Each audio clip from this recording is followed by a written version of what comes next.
বাজার থেকে ফেরার পথে রাস্তার মধ্যেই 1 টাকার কয়েন একটা হাত থেকে পড়ে গিয়ে কোথায় যে গড়িয়ে গেল দেখতে পাচ্ছিলাম না। কয়েনটা তন্ন তন্ন করে রাস্তাতেই খুঁজছি। যেই দেখছে সেই জিজ্ঞেস করছে, কিছু হারিয়েছে নাকি? 1 টাকার একটা কয়েন হারিয়েছি বলতেই কেউ আর দাঁড়াচ্ছেই না। এমন একজনকেও পেলাম না 1 টাকার ওই কয়েনটা খুঁজে দেবার জন্য।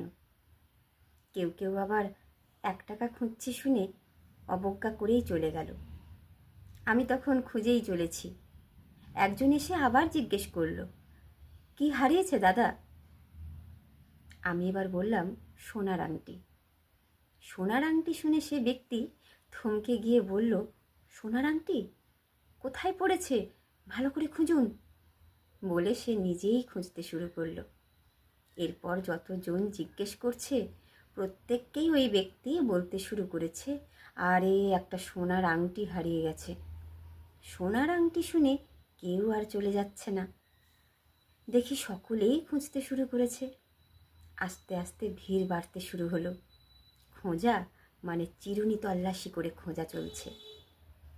বুঝতে পারছো, দাম কমালে কেউ পাত্তা দেয় না। 1 টাকার কয়েন বলেছিলুম বলে কেউ পাশে নেই।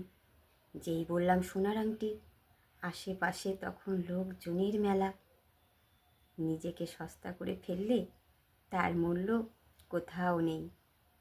নিজের দামটা কখনোই কমাতে নেই, ওই দামটাই তোমার ব্যক্তিত্ব। মানুষ যদি বুঝে যায় তুমি সস্তা, তোমাকে কেউ খুঁজবে না। নিজের দামটা যদি নিজে না কমাও, কেউ তোমার দাম কমাতে পারবে না। তুমি মূল্যবান হলেই তবেই তোমাকে খুঁজবে, তবেই তোমাকে গুরুত্ব দেবে।